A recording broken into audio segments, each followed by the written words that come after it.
You know, some stories are haunted. They carry the weight to things that were never said, of pain that was just dismissed, and of futures that were lost. Today, we're diving into Hilary Mantel's incredible 2003 memoir, Giving Up the Ghost. It's a book that treats writing not just as an art form, but as a full-blown act of exorcism. So let's jump right in with a question that Mantel practically forces us to ask ourselves. What story are you ready to tell? And this isn't just about what happened in the past. It's about who gets to control the narrative of your life right now. Now, long before she became this global sensation with Wolf Hall, Hilary Mantel gave us this book. It's a literary memoir from 2003, and honestly, it is essential reading for anyone who's ever felt like their reality was being questioned or their pain was just brushed aside. In a lot of ways, it's really a blueprint for survival. At its heart, Mantel's memoir frames her whole life as a haunting. But we're not talking about supernatural spirits here. We're talking about the very real ghosts of unresolved trauma, of lost opportunities, and of truths that were silenced. You know, the things that just linger and end up shaping our present.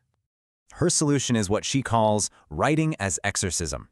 The idea is to intentionally summon these ghosts, to literally drag them out into the light of a story. See, by writing them down, you don't erase them. You contain them. You strip them of their power over you. So how does this actually work in practice?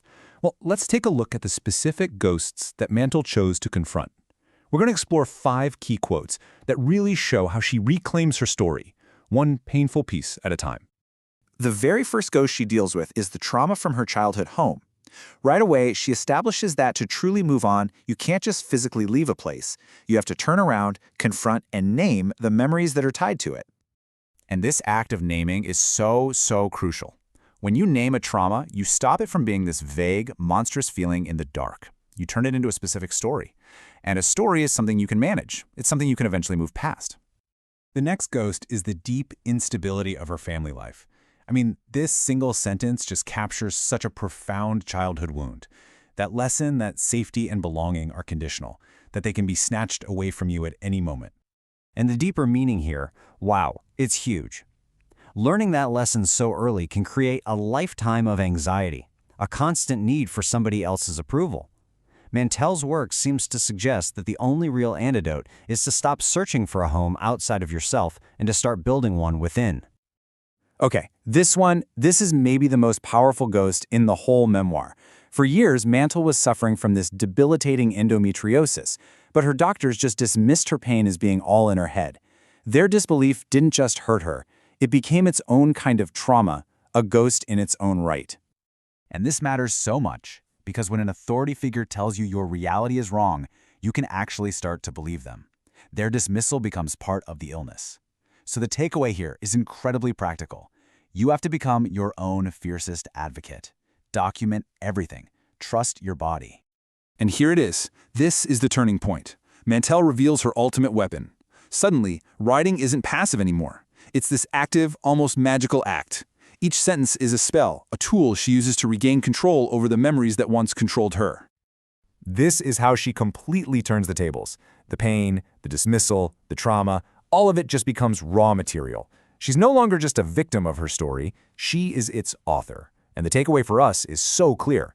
Write your story, but write it with you as the hero.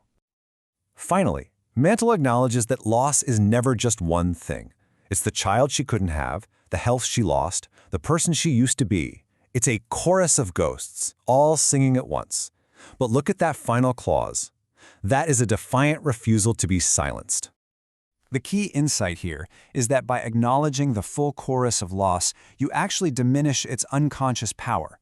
It's kind of paradoxical, but seeing the whole picture lets you identify what isn't lost, what strength you still have left to build upon, and that is the foundation of reclaiming your voice. Okay, so we've seen the theory. Now, how do we actually put this into practice? Mantel's memoir isn't just a powerful story, it's a manual. So let's try and distill it into an actionable process for ourselves. It really boils down to a 3-step process. First, create what she calls a ghost inventory. Name the things that haunt you. Second, practice radical self-advocacy, especially in medical settings. And third, spend just 10 minutes a day reclaiming your own narrative, writing yourself as the hero of the story. This is how you turn theory into real transformation. All right, time for a final verdict.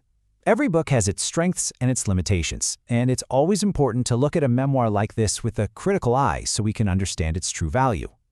So on one hand, the prose is just masterful, and its critique of medical gaslighting is absolutely vital, for sure.